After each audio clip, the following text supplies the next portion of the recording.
Assalamualaikum warahmatullahi wabarakatuh. Salam sejahtera dan keselamatan bagi kita semua. Hai rekan-rekan YouTuber sebangsa tanah dan sebangsa air, baik di dunia nyata maupun di dunia gaib. Setelah sebelumnya kami membawakan hikayat tentang sholawat merdu Abu Nawas yang menipu Tuhan dalam tanda kutip, di kesempatan yang baik ini kami akan membawakan hikayat lainnya tentang ilmu meraga sukma melalui sudut pandang sains. Wih, keren gak tuh? Sudah terdengar kayak orang pintar belum? WK. Banyak orang yang ingin menguasai ilmu meraga sukma. Bagaimanakah rahasia yang sebenarnya? Benarkah meraga sukma hanya bisa dilakukan dengan metode tirakat atau dengan meminta kontribusi jin? Lalu, siapa tokoh di tanah air zaman dulu yang ditenggarai memiliki karomah ilmu ini? Penasaran dengan pembahasannya? Simak sampai habis ya sob videonya agar benar-benar paham dengan pembahasannya. Di akhir video akan kami beri cuplikan adegan film tokoh zaman dulu di tanah air yang ditenggarai menggunakan ilmu ini untuk menyusup ke ruangan pribadi musuhnya. Sampai kena mental musuhnya kalau kata anak zaman sekarang. So, segera siapkan kopi dan umbo rampenya karena kita akan segera meraga sukma ke sana. Let's go!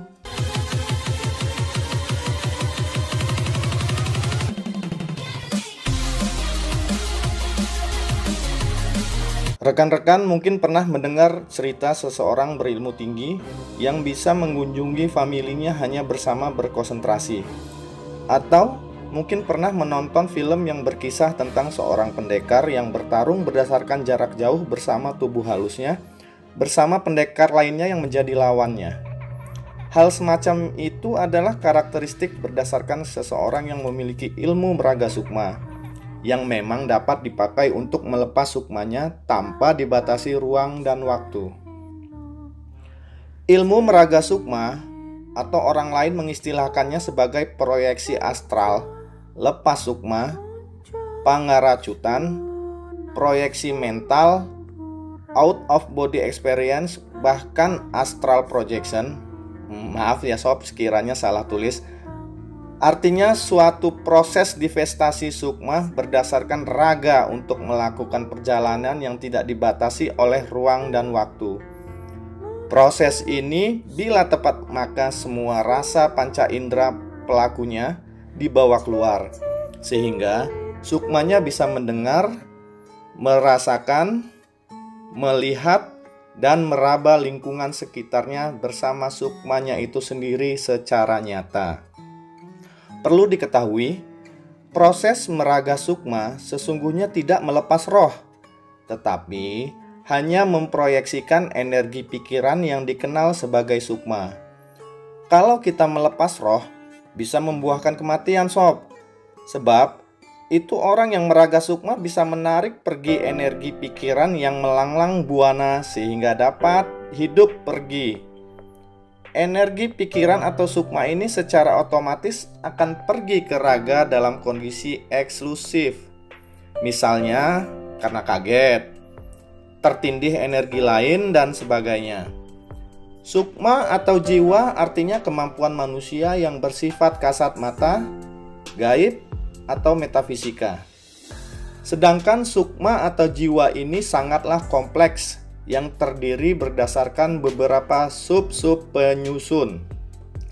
Salah satu berdasarkan sub-sub tersebut artinya kemampuan bawah sadar atau orang muncul yang menyebutnya sebagai ESP, Extrasensory Perception, atau pula dikenal sebagai indera keenam.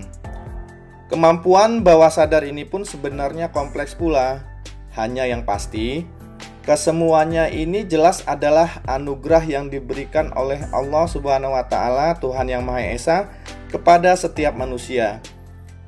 Sejak lahir bersama sifatnya yang khas, sifat khas berdasarkan kemampuan indera keenam ini artinya kemampuan sensoriknya yang tidak dibatasi oleh ruang dan waktu.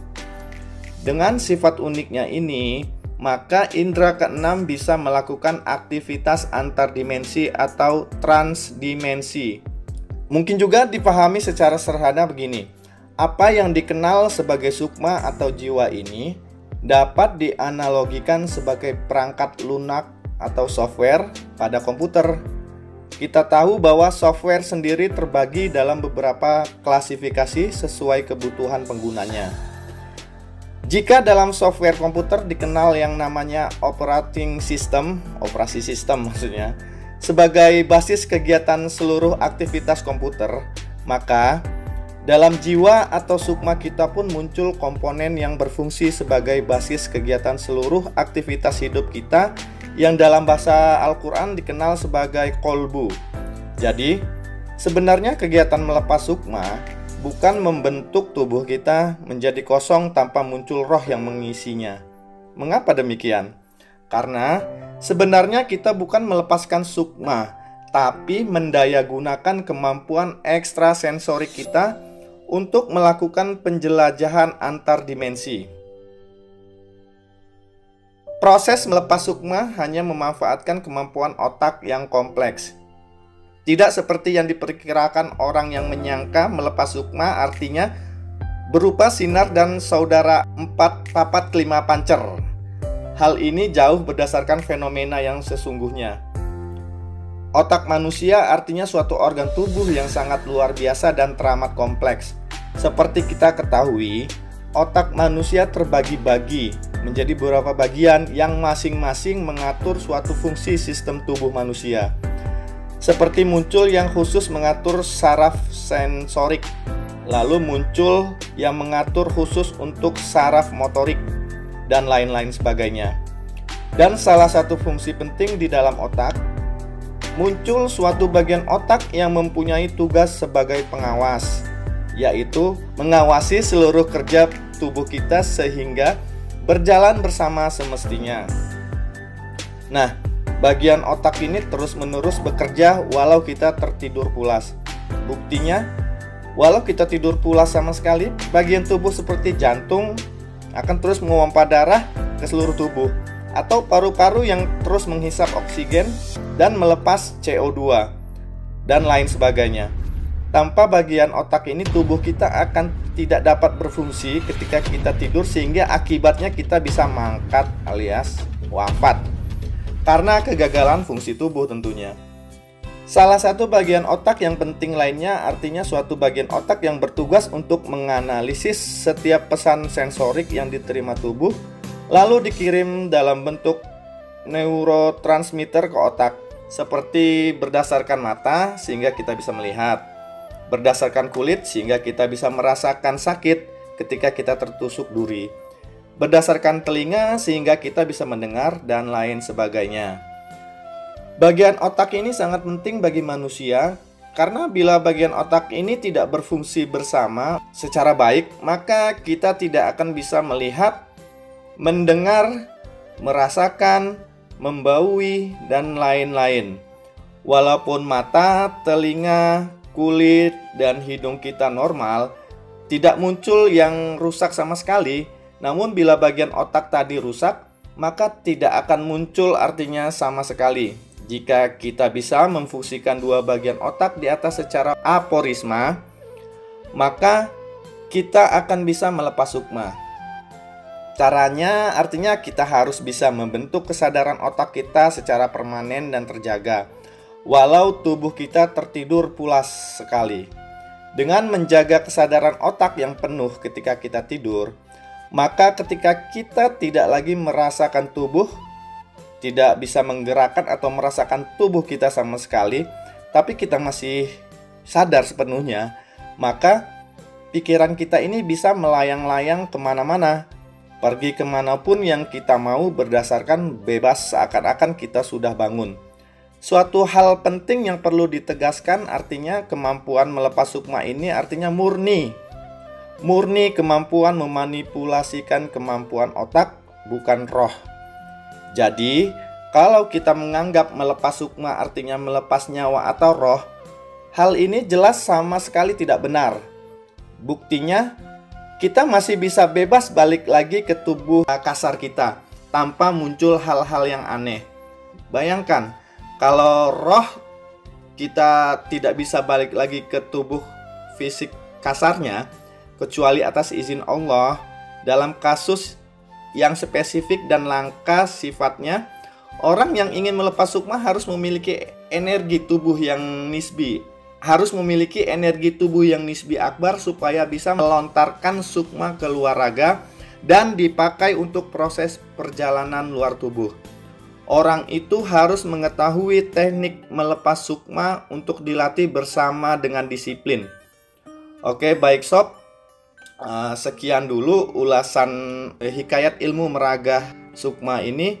Untuk selanjutnya berikut akan kami tampilkan cuplikan tentang sosok di tanah air yang dulu terindikasi pernah menggunakan ilmu ini dalam perjuangannya.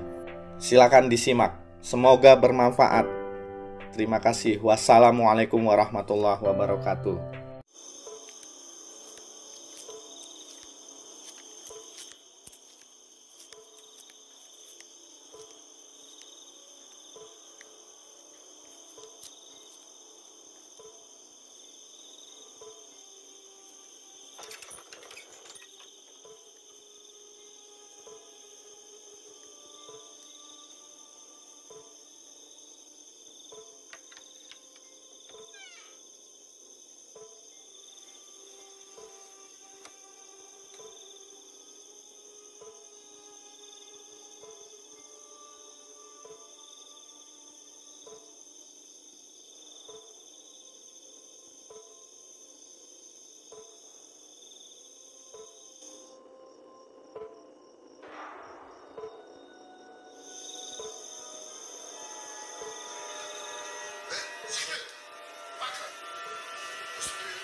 Siapa kamu?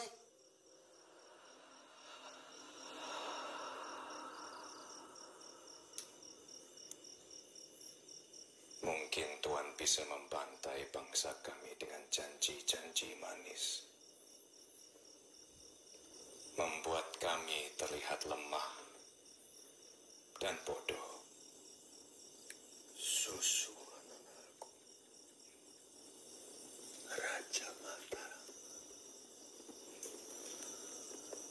Ini rupanya wajah raja yang berani menantang saya. Orang-orang dari bangsamu itu, Tuhan, sangat lemah dan pengecut. Mereka takut menghadapi kesulitan. Lidah mereka lebih bekerja dari tangan dan kaki mereka. Orang-orang seperti itu, Tuhan, akan tertelan ombak dari bangsa kami. Mungkin ada dari kami yang seperti itu, tapi banyak dari kami yang masih memiliki harga diri. Harga diri. Tuhan boleh juga yakin dengan diri Tuhan. Tapi ingat, sampai kapanpun bangsa Tuhan tidak akan pernah lepas dari orang-orang seperti kamu. Dan tahu kenapa, Tuhan? Karena mereka bangga berada di bawah pusara ombak kami.